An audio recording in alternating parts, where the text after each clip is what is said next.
Hello guys, welcome back to my channel. और आज हम बनाएंगे वेज बर्गर।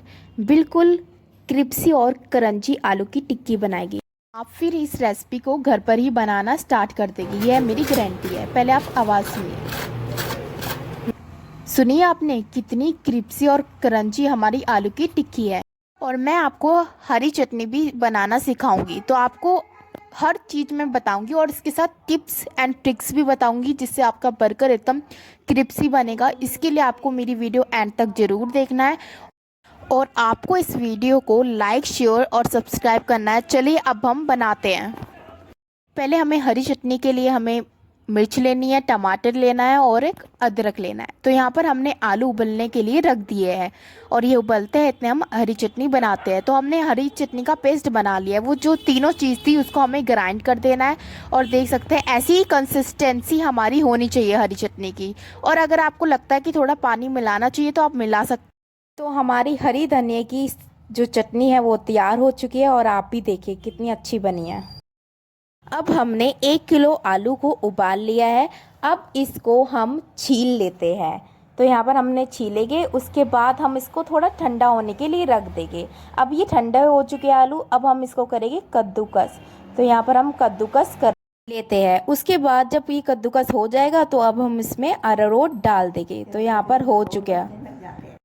अब हमारे आलू बिल्कुल ठंडे हो चुके हैं। तो अब हम इसमें डालेंगे 2 बड़े चम्मच अरारोट के। तो ये हमारी टिप नंबर 1 है कि हमारे जो आलू है वो बिल्कुल थोड़े ठंडे होने चाहिए। तो हम डालेंगे इसमें सॉल्ट। आप अपने अनुसार कितना भी डाल सकते हैं। तो हमने यहाँ पर हमारा सेंधा नमक है, तो अब हम यहाँ पर 1 चम्मच डाल रहे हैं।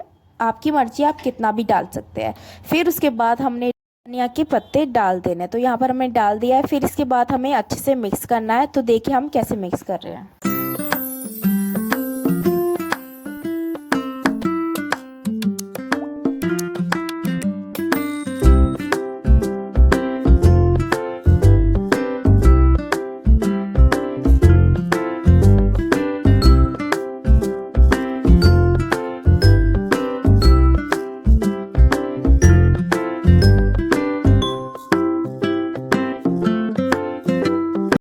यहाँ पर हमने मिक्स कर लिया है। तो हमारी सेकंड टिप्स ये कह रही है कि आपका जो घी होना चाहिए वो तेज़ आंच पे होना चाहिए। अगर आप धीमी आंच पर अपने आलू की टिक्की को करोगे तो उसमें घी भर जाएगा, जो कि अच्छा नहीं लगता। और आपकी जो गैस होनी चाहिए वो तेज़ पे होनी चाहिए। अब जो हमारा मिक्सचर है उसमें हमें एक एक कर कर हमें बॉल बनानी है छोटी छोटी, और उसको हमें घी में डाल देना है। तो यहाँ पर हमने घी में डाल दिया है और ये थोड़ी सी पकेगी। फिर हम सेकंड टाइम इसको फिर से डालेंगे। तो अब ये थोड़े से डीप फ्राई करेंगे हम इसको। अब ये जितना भी बचा हुआ मिक्सचर है, अब हम इसके थोड़े थोड़े कर कर इसके बॉल बनाएंगे और फिर से हम घी में डालेंगे। और जो हमारा पहला वाला बैच था उस बैच को निकालेंगे।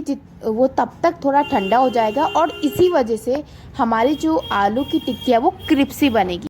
तो ये हमारा सेकेंड बैच है। तो आप देखिए इसको हमें हाफ ही फ्राई करना है, जब तक ये थोड़ा सा ब्राउन, मतलब ब्राउन से थोड़ा कम हो। और ये देखिए कैसे सिक रहे हैं। इसके बाद हमने देखिए इसको निकाल लिया, इसको हाफ फ्राई ही करना है। तो यहाँ पर हमने इसको निकाल दिया और इसको थोड़ा ठंडा होने के लिए रख दीजिए, तभी हमारी आलू की जो टिक्की है वो बिल्कुल क्रिस्पी बनेगी। तो यहाँ पर हमने इसको थोड़ा सा प्रेस करना है, उसके बाद हमें घी में डाल देना है।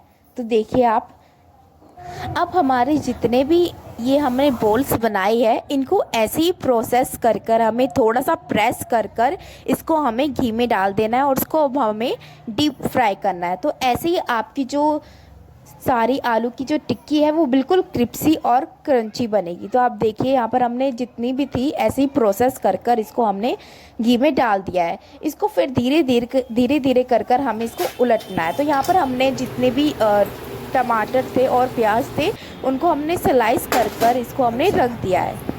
यहाँ पर हमारे बन चुके हैं आलू की टिक्की। तो आप भी देखिए कितनी क्रिस्पी और क्रंची बनी है।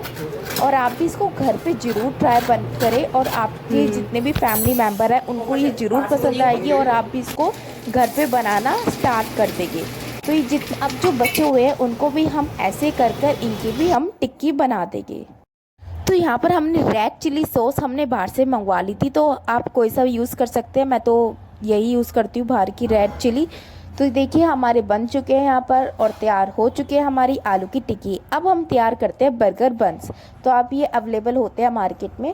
तो हमने 4 पीस वाले बर्गर बन्स मंगवाए हैं। तो यहाँ पर हम इसको घी में सेकेंगे। अगर जिनको घी पसंद नहीं है तो आप बिल्कुल तवे पे भी सेक सकते हैं। तो यहाँ पर हमें पहले इसके पिछले वाले पार्ट पर घी लगाकर सेकना है, उसके बाद हम इसके आगे वाले पार्ट पर इसको सेकेंगे। तो यहाँ पर हमने जितने भी थे इनको हम ऐसे ही कर कर सेक रहे हैं। तो आप भी देखिए अब ये हमारे यहाँ से सीख चुके हैं। तो अब ये जब सीख चुके हैं तो अब हम इसके ऊपर लगाएंगे रेड चिली सॉस और ग्रीन सॉस। पर हम यहाँ पर इसमें मेयोनीज भी लगा सकते हैं, पर हमारे यहाँ कोई मेयोनीज नहीं खाता, तो हम सिंपल ही बनाएंगे। तो सिंपल हम वेज बर्गर बना रहे हैं। तो यहाँ पर हमने रेड चिली सॉस डाल दिया और जो हमने हरी चटनी बनाई थी वो कर दिया है। और ध्यान रखना हरी चटनी में थोड़ा सा नमक भी ऐड कर लेना। तो यहाँ पर हमने आलू की टिक्की लगा दी, टमाटर के स्लाइस लगा दिए, प्याज की भी स्लाइस लगा दिए और इसको अब हमने कवर कर दिया है। और आप इसको सर्व कर सकते हैं रेड सॉस से भी और ग्रीन चिली सॉस से भी। तो ये हमारे बर्गर बन चुके हैं। और अगर आपको ये हमारी रेसिपी बिल्कुल पसंद आई हो तो अपने दोस्तों के साथ शेयर ज़रूर करना और लाइक करना और सब्सक्राइब ज़रूर करके जाना। Thank you.